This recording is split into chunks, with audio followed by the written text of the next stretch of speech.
Podcast live with your host, William Stewart Jr.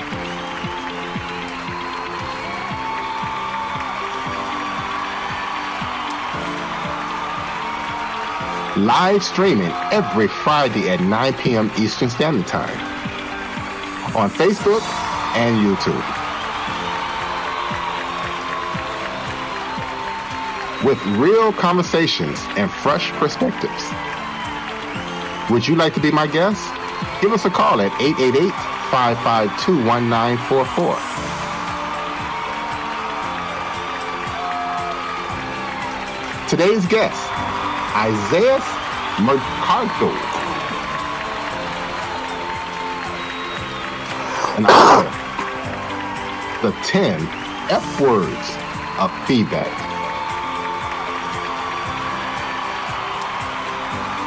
So sit back, relax, and enjoy another episode of Stewart Spotlight Podcast. Now your host, William Stewart Jr. Wow. Good evening and welcome to Stewart Spotlight Podcast. My voice didn't sound too well. I got a little cold this week, so y'all have to bear with me this week. Once again, my name is William Stewart Jr., and I am your host this evening. I hope everyone had a wonderful week, as usual, and getting ready for the weekend. You know, today is Friday, April the 17th. You know, 2 days ago was April the 15th, tax day. So I hope everyone filled out their taxes and got a big refund, or I hope you didn't have to pay. But anyway, that was that. You know, I have always request this. I need your support. I need you to like, share, subscribe, comment, and make sure you turn on your notifications. So therefore, every time you hear this, you know that Stewart Spotlight Podcast is live. That's right. Make sure you turn on your notifications. So therefore, every time you hear the dingy on your cell phone, tablet, computer, tune in to Stewart Spotlight. You never know. You might miss an exciting episode. My motivational message this week comes from my friend, Bud, who always sends me motivational speeches or messages every day during the week. And I think I picked this one as very short because I have a little cold, so bear with me. It says, deliverance gets you out of Egypt. Discipleship gets Egypt out of you. That's kind of deep, isn't it? That's good. That's a deep one right there. Okay, thank you, Bud, for giving me that motivational. I'd like to send a special prayer out to one of my sisters, Dr. Joanne Coleman, and I'm praying for her speedy recovery. She's been out for a while, so my prayers out to you. Today's guest, I have a special guest for me today. And I always mess up his name, but y'all, he knows. Today's guest is Dr. Isaiah Mercado. I hope I said it correctly. Doctor. I forgot to put the doctor on there, but Dr. Isaiah Mercado. He's going to be with us after this one break. After this one break, we're going to come back and we're going to talk to him about several different things. So stay tuned. Hello and welcome. My name is William Stewart Jr. I'm the host of Stewart Spotlight Podcast. Every week, we bring powerful conversations and real life stories and messages that will uplift your spirit. If you face difficult situations and real challenges, and you came back better and stronger, and you would love to share it, please give us a call at 888-552-1944 so we can schedule you on the next episode of Stewart Spotlight Podcast. Please continue to tune in every Friday at 9 p.m. Eastern Standard Time on Facebook and YouTube. Make sure you like, subscribe, share, and leave a comment. I need you to continue to watch, continue to listen, and stay encouraged. May God bless you. That's right. Stay encouraged. Stay encouraged. Without encouragement, you have nothing. Once again, welcome back to the Stewart Spotlight Podcast. My name is William Stewart Jr. I'm the host for today. My guest today is Dr. Isaiah McCardle. I hope I said it right. He has over 25 years of experience in leadership, building healthy teams, leadership, consulting, coach, speaks 2 different languages, English and Spanish. Dr. McCardle was a senior pastor at the Carpenter House. Currently right now, developed his own company, president of eVision Leadership Group. Just got married in November. Congratulations. Without further ado, let's welcome my guest to the show, Mr. Isaiah McCardle. Thank you so much. How are you, sir? Hey, I'm doing well. Thank you so much, William, for the invitation. I'm looking forward to spending some time with you. I appreciate you coming on, taking time out of your busy day, and once again, congratulations on your marriage. And thank you. Because I believe you're out of town right now, correct? Yes, sir. I am in Fort Lauderdale. Oh, wow. So just arrived here at around 7 o'clock in the morning or so. And I'm excited to be here. I left Chicago. I'm from Chicago. I'm from Chi-Town. So I just needed a break from Chicago weather. So I'm here in Fort Lauderdale. Okay, and there's nothing wrong with that at all. So I'm just going to jump right into it. So now I know you have your master's and doctors in what? So my master's is a master's of divinity from McCormick Seminary, and my doctor's a doctorate of ministry that focuses on, would say, urban ecclesiology and organizational leadership. Okay, all right. Now, let's talk about your childhood. I'm not going to go deep in your childhood. How many siblings do you have? Well, my mom and dad, I have an older brother, and then my mom and dad got remarried. And so total, I would say is, two brothers and 6 sisters. Wow. And you fall in where? I would be the number 2 in line. I have an older brother myself, and then our other siblings that are, a lot younger than my older brother and I. So were you more of a discipline, making sure they stay in line? No, not really. I mean, What? I think my older brother was the one that really helped also raise my 2 younger sisters. But Okay. hopefully I was the one that was always encouraging them. Okay. On the sideline. Okay, I understand. Yeah. So, how was your childhood life? I mean, I think for that we would have to do another podcast. I mean, it's I think Virginia Sartre used to say, the great psychologist, that sometimes adulthood is just trying to sometimes liberate yourself from those traumas from childhood, right?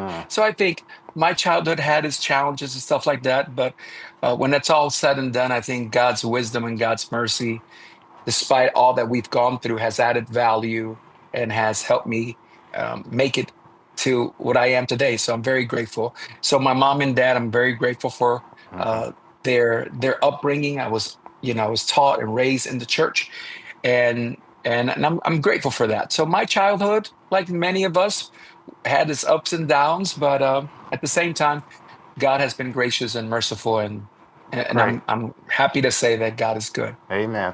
Now, okay, I'm going to speed forward a little bit then. You were a senior pastor at the Carpenter House, correct? Yes. Now, looking back at your childhood moments and influencing points, what made you become a pastor?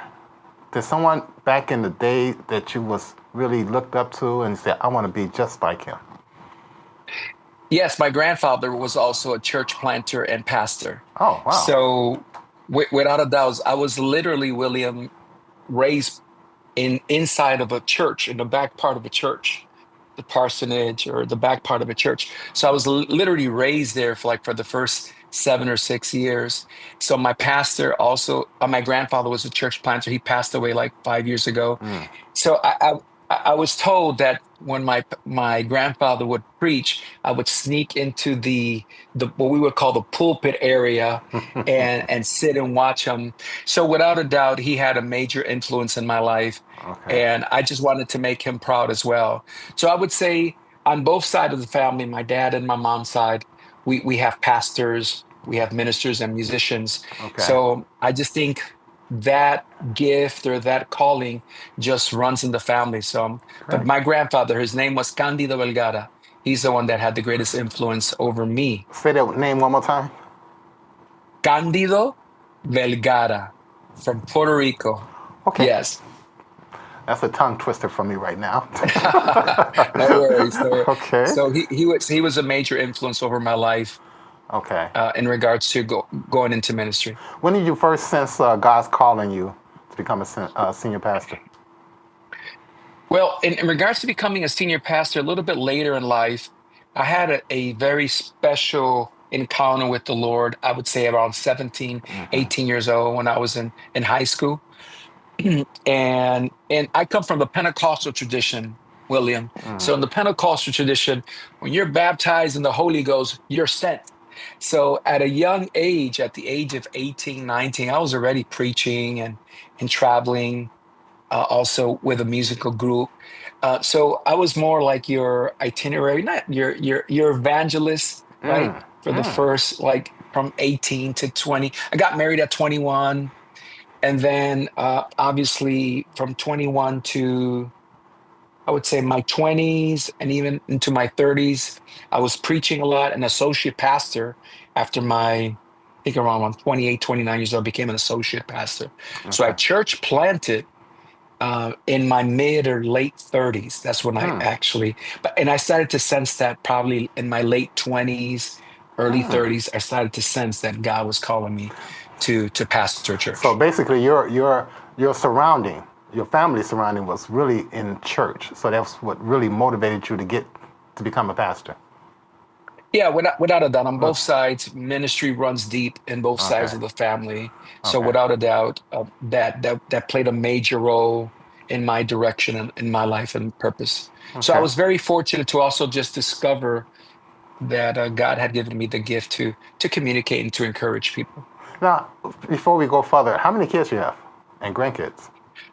Yes, I have three kids, adult children. I was Adults, telling you right? earlier that my baby is 33. His name is Emmanuel. Uh-huh. Then the oldest child's my daughter Alexis. Mm-hmm. She's 37, and my middle son Isaiah the second, he's 35. Okay. And I have four grandkids. Oh, wow. I have three boys, and my oldest grandson is going to the university this year.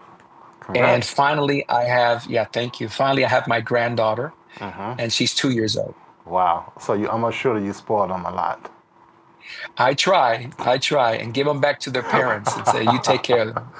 So do you recall when you were first ordained? Oh yeah, definitely. I was ordained. I would say it was in the year 2000. I was ordained by my pastor, Reverend Marco Munoz. Okay. I was ordained, and then so I church planted in 2003. So what about your first sermon? My first sermon, I was 18 years old, Wow. and I preached a sermon in Spanish. And if I would translate it quickly, it was an Old Testament from the Old Testament prophet, and it was called "Go Up to the Mountain." Go up. So I think in English it's pronounced from the book of Haggai, Okay. right? Haggai in Spanish is about going up to the mountain and re-edify the temple of the Lord. So that was my first sermon, actually, So an now, Old Testament so what passage. made you preach that? Did you have something that made you think about going up to the mountain, or you just what motivated you to talk about going up to the mountain? I think the best sermons are sometimes when you preach to yourself, right? Mm. So it was how important it was for me to constantly make sure that the temple where the Holy Spirit resides is being taken care of, Mhm. about being proactive Mm. and being assertive in your devotion to the Lord. So I think it was just preaching to me right? About and encouraging others to constantly be working on the temple of the Lord in our lives. Wow. Wow. That's now. Do you recall the largest congregation you ever preached to, and where? And where? I wouldn't say the largest amount of people that I ever spoke in front of was not a congregation, was a Okay. youth event in Merida, in Venezuela, in Latin America. Hmm. And I would say I spoke there, and I want to say that I was told it was probably like 4 to 5 thousand people, Really? 4 to 5 thousand young people, Oh wow. and that place was just rocking. So I was very nervous, but that would be the biggest crowd I have spoken to. I was just about to say. I'm most sure you were very nervous in speaking. Now, you speaking in Spanish then there? Yeah, Oh, yeah, okay. it's in Latin America, Okay. Venezuela. So yeah, I spoke in Spanish. As a matter of fact, I would say the first probably 15 or 20 years of ministry, I was actually speaking or preaching more in Spanish than in English. Oh wow. Okay. Mhm. So now let's speed up a little bit. Now you not broke away from the church, but you developed your own company, and which is called the Envision Leadership Group. What inspired you to develop this leadership group? Yeah, so fast forward, life happens, right? And in Hmm. 2015, 2016, I resigned as a pastor, went through some difficult times, just some life dynamics, some life changes. I stopped being a pastor. And for, I would say, a couple of years, I was trying to find my way again, find my own identity. All I Hmm. knew in a way was church. Hmm. All I knew was just ministry. And so I was very fortunate and blessed that I had a good friend of mine that was a vice president of a college, and he invited me to do some leadership training because I was doing a lot of leadership training already, but within the faith world context, right? Hmm. Servant leadership and stuff like that. So I became an adjunct faculty at St. Augustine College here in Chicago in their workforce development unit, doing trainings to different companies. And that just opened a whole new world for me in workforce development training. Hmm. So I started a company called Envision Leadership Group. And the goal of Envision Leadership Group is just to maximize performance to and for organizations and individuals. So Hmm. we go into different companies. Actually, last time I counted, I think in the last decade we've done trainings and seminars and spoken over 200 companies.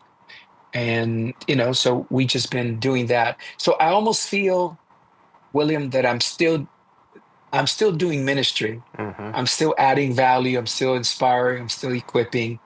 And I would go back to, I believe it was John Wesley that says that the world is my congregation, right? Wow. It's like, hey, I'm just throwing the seed of hope and throwing the seed, just equipping people in their leadership capacity, because Now, I feel that's my calling. now I believe your friend Bob Kelly, who introduced me to you. Now, did you work with Bob? That's Because right. Bob Kelly used to be in work development also, correct? Because Oh, yeah. Well, Bob Kelly's a guru in yes, workforce development I used to training. work with Bob So Kelly a long time ago. So, yes, yes, he's the godfather of workforce development training. So without a doubt, so yeah, I worked with him at St. Augustine College. hmm. Exactly. In St. Augustine College, we worked together, and he would also, he would get the contracts and stuff like that. And my good friend and a mentor, Dr. Norman Ruano, as well. Hmm. So yeah, these people were very pivotal in just starting a new career after pastoring and being in ministry for so many years. And again, it was an amazing. I'm so fortunate that God allowed that transition to happen. Mm. And I love what I do. I'm passionate. This is my divine assignment, is to add value to people in their leadership journey. So now, what makes your group so different from the others out there? Your leadership group. I wouldn't say that. There's just so many people doing amazing things. There's so many people just adding value. I just think that there's not enough of us. Mm. There's not enough people that want to just continue to add value to people. and see the potential in people. I'm one that believes, one of my foundational beliefs is in the imago Dei in every person, right? I see the image of God in everyone. Mm. And when you see the image of God in everyone, you see potential, you see seeds of greatness. And I just think that I don't have the scarcity mentality. I have an abundance mentality. Mm. I think that there's so much that needs to be done, and we need a lot more workers, a lot more people that just believe in the potential of people.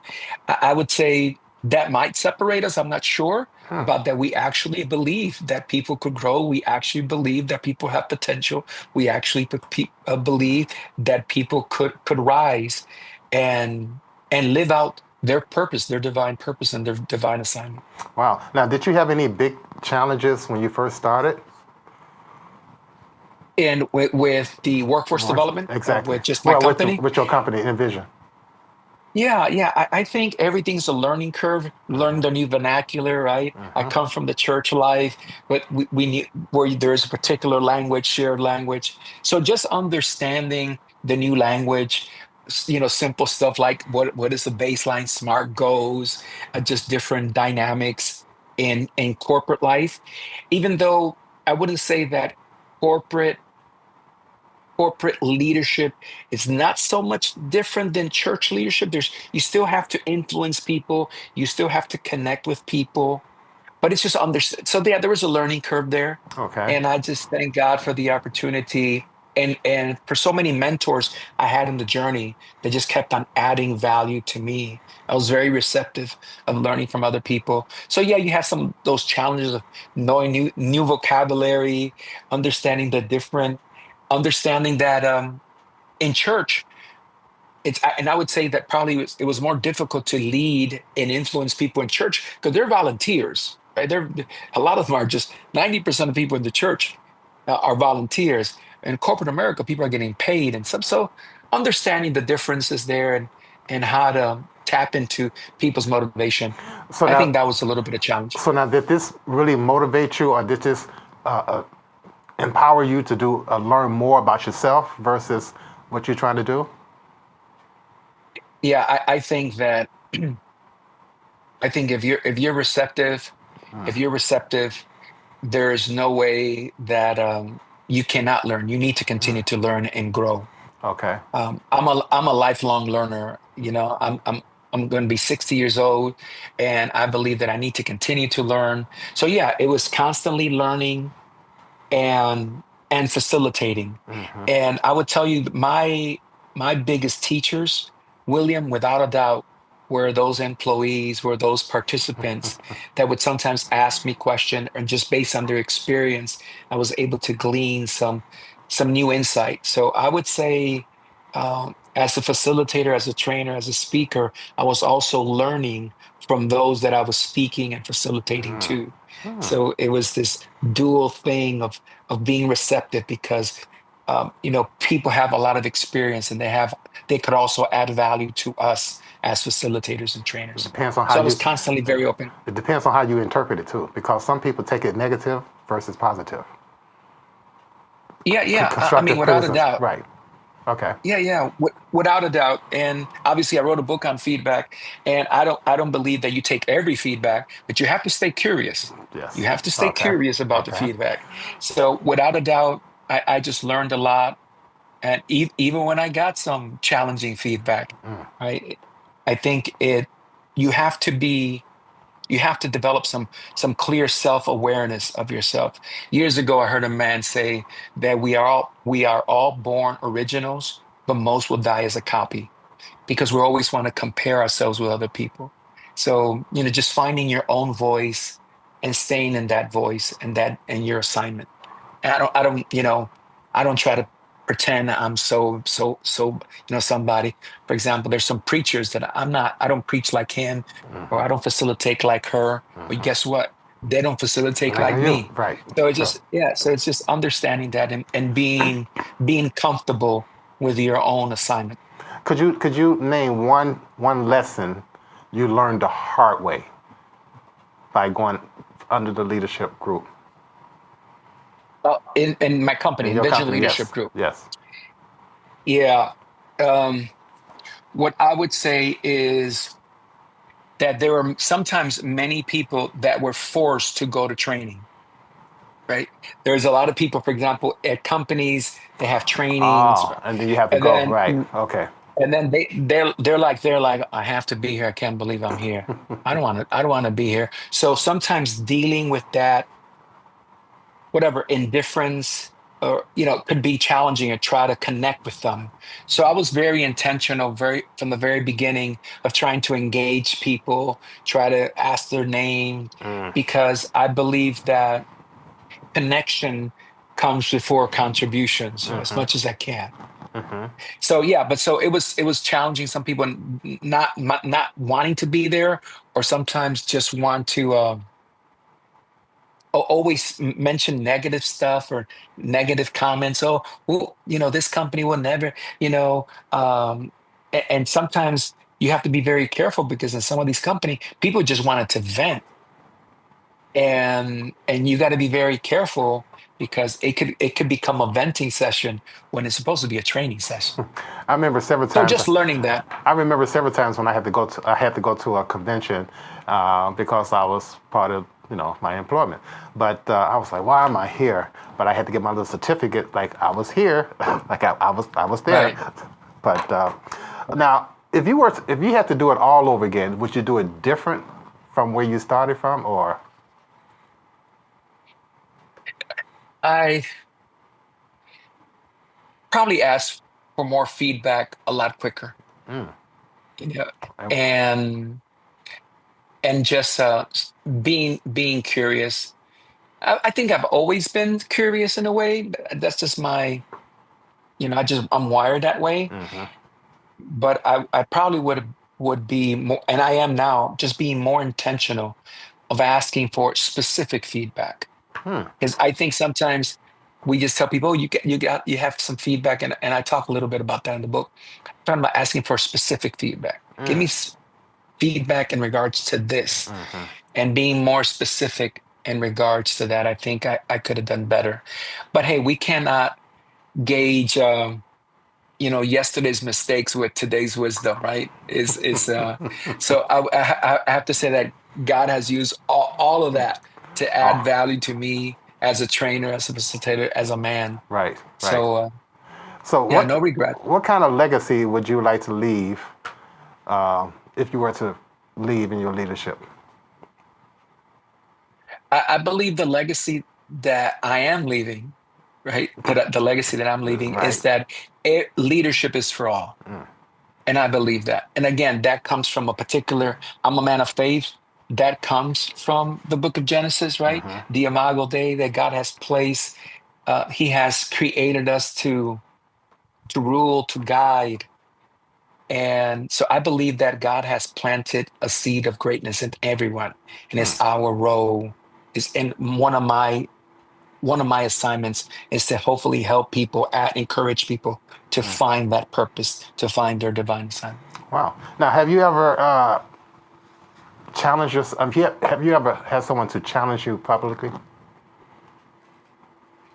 In regards to a particular subject, Any subject that you're yeah, you're teaching and they want to challenge? Well, no, I don't think that's right. I think this is right. And how did you handle that? yeah, I think I have had multiple times people want to challenge me. What I would say again is, instead of reacting, Hmm. I want to respond. Mm, And I think that's different. I hmm. think most of us, and I tell leaders all the time, we have to learn how to lead from discernment and not default. I think that's key. We tend to operate in automatic and impulses. So when someone would want to challenge me, I would just stay curious. I Mm, would just say, hey, why do you think that? Why do you think that?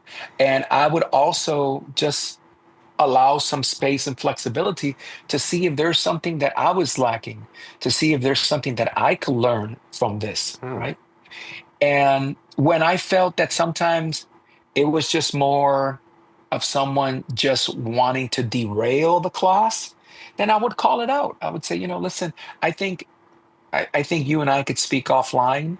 in regards to that if you would like. Okay. But we do have an agenda here, and so yeah, I wouldn't mind speaking to you after class about that very important subject.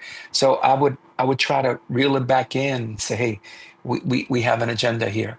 I haven't done that much, but sometimes you have to. You sometimes have to take control of the class. This is about dynamics of managing a classroom. So now, have you traveled during your leadership groups?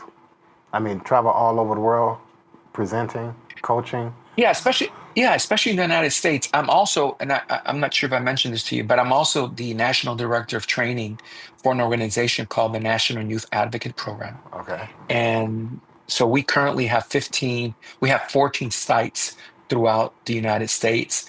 So a couple of weeks ago, I was in Greensville, South Carolina. Mm. That was the last site. So I've actually visited all 15, well, a year and a half ago, we had 20 sites. So in the last year and a half, I have visited at least 20 sites Oh, wow. throughout the United States, you talking about Lawrence, you're talking about Las Vegas, so I've been in quite a few places in the United States Oh, okay. facilitating and training. Yeah. Wow. I'm gonna flip the script a little bit. Let's talk about your book. Let's talk about your book. Now, first, before we talk about your book, explain this. You were given an award from Amazon. Yes. Talk about that. What is that all about? Yeah. So the book was released March the 16th. I believe it was released March 16th. So we hit top release for the first 2 weeks, 2 or 3 weeks. Wow. So the publisher, Publified Press, right, was, and it's there as well. They were obviously making sure of how many people were purchasing the book and stuff like that. So we got to, in regards to top release for that week, for 2 weeks. So I Okay. think it was 2 or 3 weeks. We were top release for 3 straight weeks. We hit 1 and 2, and then we did top 10 in 3 or 4 categories. Leadership, we even hit top. We got to top 10 in Christian leadership. And this Oh. book was not written. This book was not written with the Christian audience in mind per se. But so that's what happens. So we hit top release, and Publicized Press obviously send that award. So very excited that this book is a bestseller. So we're excited about I that. see it now. The name of the book, and I put a lot of emphasis on this one letter. It says the top F words of feedback. Yeah. When you say the F word, people automatically think the negativity. But what inspired you to write this book? Yeah. So I would say in the last decade, a lot of my experiences working in corporate America and working with nonprofits and for-profit companies, some of the questions that I will always get is, how can we communicate better? How can we get feedback better? So I was actually working on another book, and the book was actually called, and I'm working on it still. It's called Culture Vultures. And a friend of mine told me, hey, why don't we do an ebook and a very small book about how to give feedback? And someone said, hey, you're a preacher. Can you do something with feedback? And then suddenly I just said, you know what, let me sit down. I could probably I like alliterations. I like that. That's the preacher in me. For example, I have the 10 P's of public speaking, for example. So I sat down and I said, you know what, let me work on some F words. So without a doubt, William, I wanted to catch the audience. I wanted to cause a stir. But what I say in the book, these are the F words you could say at work, right? These are the F words that you could say at work. And there's a warning in this book, in the back part of the word. It's a warning is that this could improve performance in the workplace. So then Good. I actually came up with probably like 15 F words, I believe. Okay. But then I thought 15 was a little bit too much. So Condensed it we down a little rounded bit. down to 10. So now, how long did it take you to write this book? So I was working on another book, and I would say the summer of 2023. summer 2023. And then I would say I started flirting with this concept of the F words of feedback in 2024.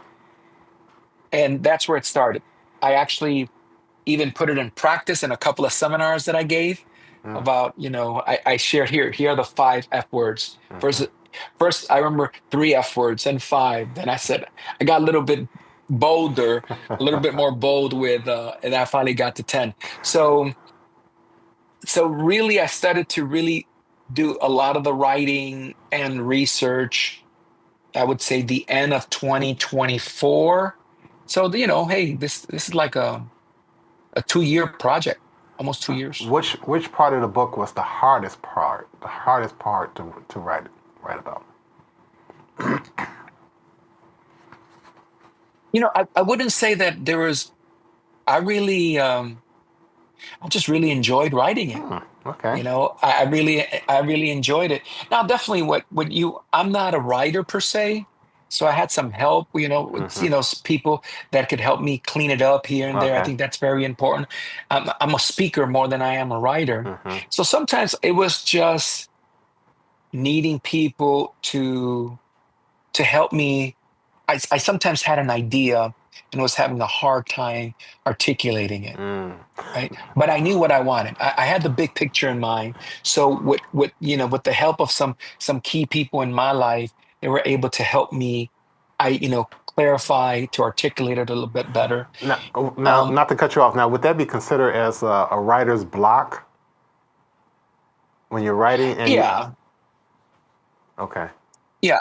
Yeah, I mean, without a doubt. I mean, okay. I think in my life, since I'm not a writer, and this is my first book, I also had people that I would speak to, and they'll help transcribe it, and they'll add value to it as well. So without a doubt, I had people that were helping me, put my ideas on paper and clarifying. Had good friends that would even challenge my thoughts and saying, "What do you mean by this, Isaiah?" And then I said, okay, I gotta clarify that. I gotta go a little bit deeper there. Okay. So I think what I thought was going to be a very simple ebook, a very small ebook, came out to be a book. A book, right? It came out to be a full-fledged book. And just going back real quickly, what I would say is probably the hardest thing was to pick the 10 F words, because I had like 14 or 15. Okay. What's going to make the top 10? So I think that was a little bit of a challenge for me. Well, I'm so glad you brought that up. We're going to play a little game because your book clearly says out of the 10 F words, right?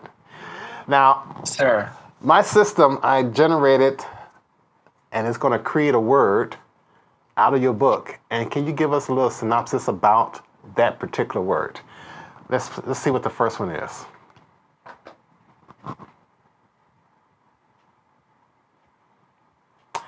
Facts. yes. Okay, let's talk about facts. Yes. So quickly, the law of facts says that we have to stick to facts, not assumptions. Feedback should be grounded in what we have seen or what we've heard, not what we assume. Does that make sense? Okay. And I think that's key. When leaders lead with assumptions, feedback could become like unfair and sometimes accusatory. But when we lead with facts, evidence, right, feedback just becomes clearer and easier to receive. So for me, it's about, hey, what are the facts? This is about staying objective and staying fair and minimizing and reducing just assumptions. So good feedback describes, again, what we've seen or heard, not what we assume was in someone's heart or motive. So I think that's real. So for me, it's about facts. Stick to the facts. Evidence-based, stick to the facts. So I think that's very important. Because let me give you a quick example. Okay. Someone the last month showed up too late twice to work, right? And then suddenly we say, you're always, they've worked in the company, whatever, 2 or 3 years or a year. And then we come on and say, you're always late. Mm-hmm. So again, is that true? Are they always late? They were just late twice in probably the last 2 or 3 months. Well, so what's the facts? It's not the facts. So what? Yeah. So what's the fact? So sometimes we start assuming. We go up there, and in that chapter, we have something called the ladder of inference and how to minimize assumptions. So what's the fact? What's the evidence?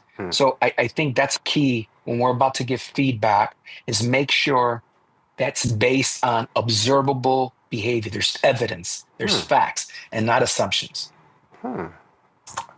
Facts could be almost assumption, but using the other words, assuming.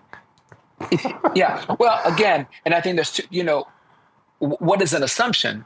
An assumption is believing something to be true without evidence.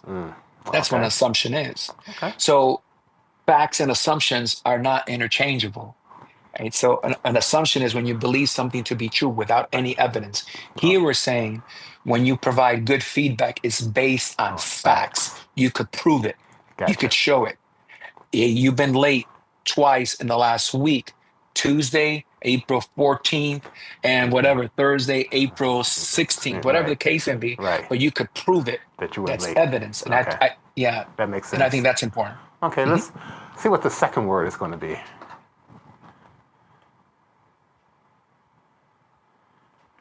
Feelings. Yes, the law of feeling. Yeah, that's a very Okay. good one. And I think this is good because this is very important. Feedback is emotional before it's rational. Uh-huh. I'm going to say that again. Feedback is emotional before it's rational. And this is one of the most important ideas in the book. Even when feedback is accurate, people feel it before they could fully process it. Our brain is designed in a way that we feel before we process. So this is where emotional intelligence plays a major part in how we deliver the feedback. So tone matters, timing matters, relationship matters, empathy matters. So feedback sometimes could be logical to the giver, but it might be emotional to the receiver or vice versa. So the law of feeling, it's very important. It's understanding that we don't just transfer information, we transfer emotion, and being aware of that, being aware that there is a transfer in emotion. And in the book, we talk about transactional analysis. And it's based on Eric Berne's work on the games people play. And it gives you a system or an idea, making sure that when we're giving feedback, that we are in an adult state, not parent state or child state. And it's called transactional analysis. Some of you folks probably have heard of that, but I think this is very important. The law of feeling is very clear that feeling is emotional before it's rational. So let's not underestimate that as well, that people feel it before they can really think about it. I'm trying to think about that. My feelings. Okay, never mind. let's see what the next. Here's one key thing.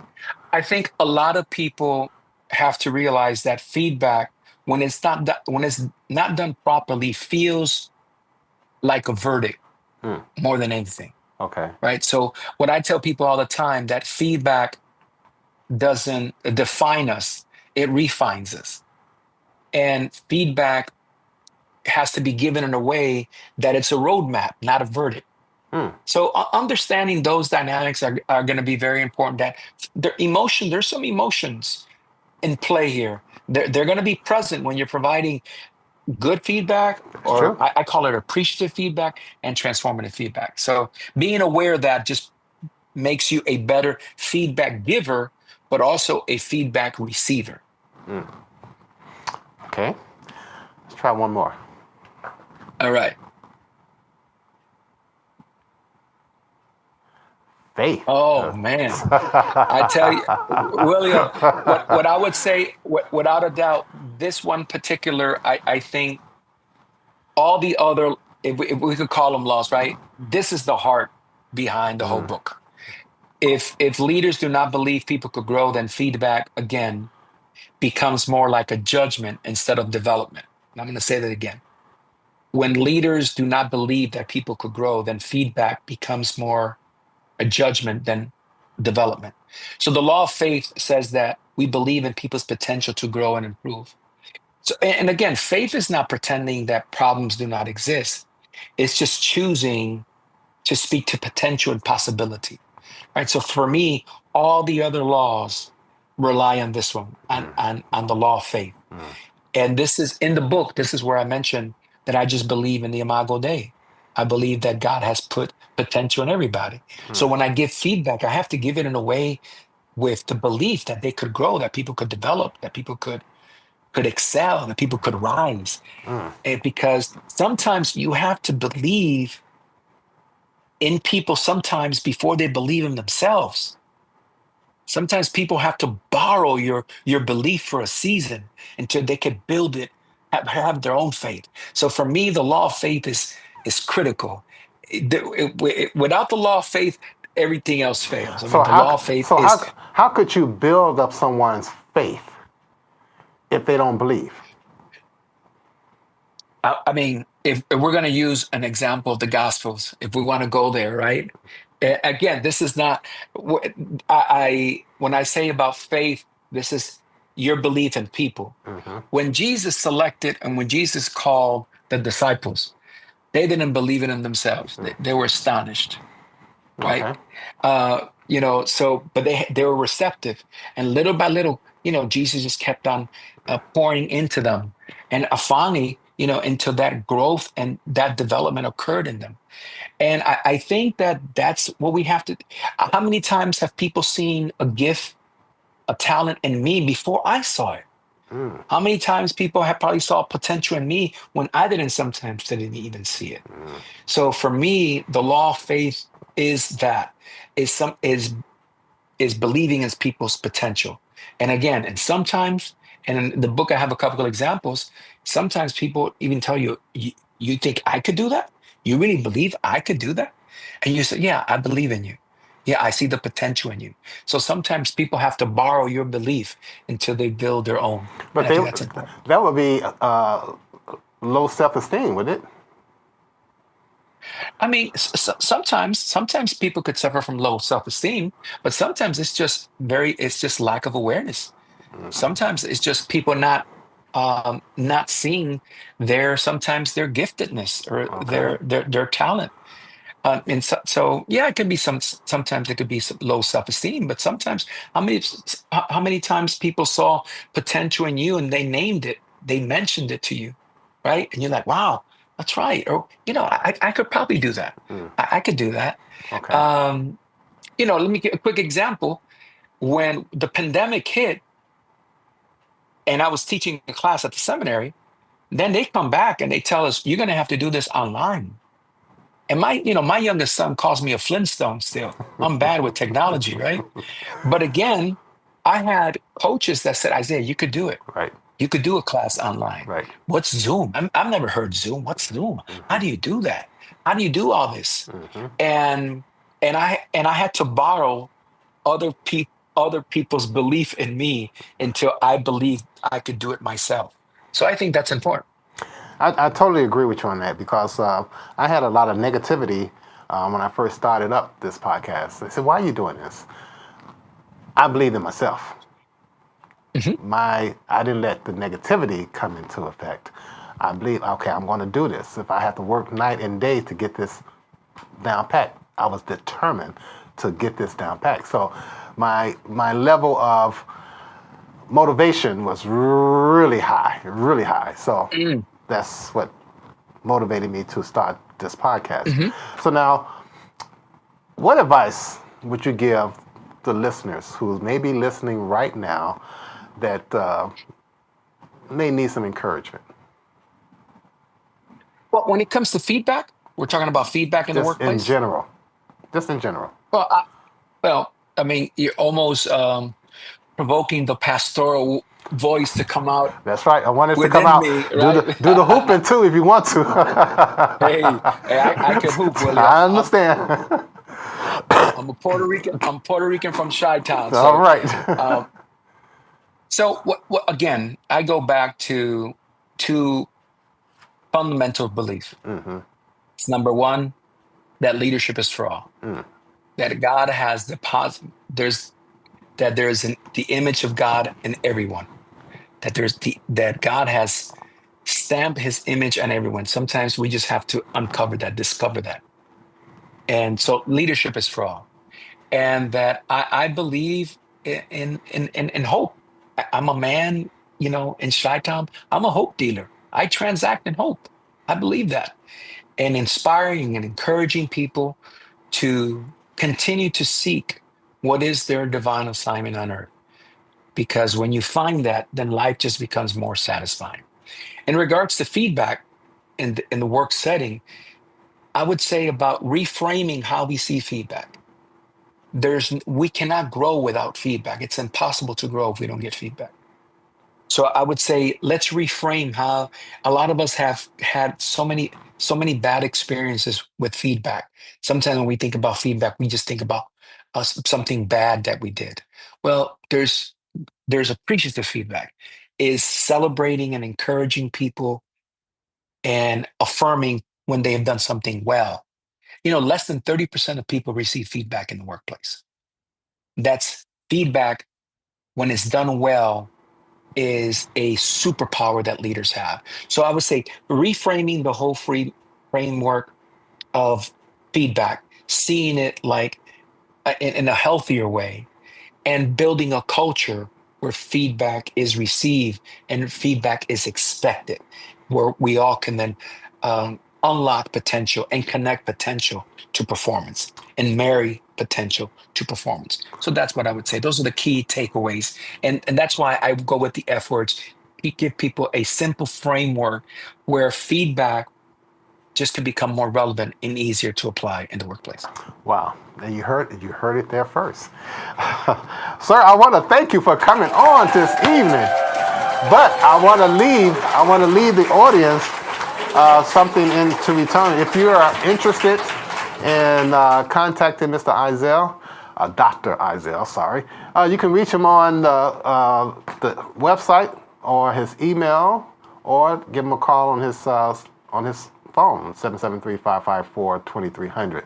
Also, you can pick up his book, The 10 F Words of Feedback. I have to put a lot of emphasis on the F word. That's right. So, but I want to thank you for coming on, and tell whenever you talk to Bob, tell him I said thumbs up, and enjoy your stay in Miami, correct? Fort Lauderdale. Fort Lauderdale. Yes. So feel free to come back. The sun is out. The sun is out, and the temperature is? It's it's night now, but tomorrow it's going to be around 85 or so in Wow. Fort Lauderdale. So I'm just going to be thinking about you while I throw myself in the sand next to the beach. I appreciate that. All right, well, enjoy the weekend, and thanks a lot for coming on, and we will be in contact, okay? Hey, thank you very much, William, for the invitation. I appreciate you. Thank you. Have a nice one then, all right? Take care. There you go. You heard it from Mr. Eisele, Doctor. That was very interesting. I should have brought up some more F words so he can talk about, but that's okay. My next week guest will be Pastor Ray Miller. He has a few words to say. I think you might want to listen to what he has to say, but tune in next week. Pastor Ray Miller will be on the show. I'm going to lead you with my favorite quote. And I always like this favorite quote. It says, whatever you're facing, don't quit. Your next step matters. In the meantime, be careful, be safe, be kind to one another. Have a wonderful weekend. God bless.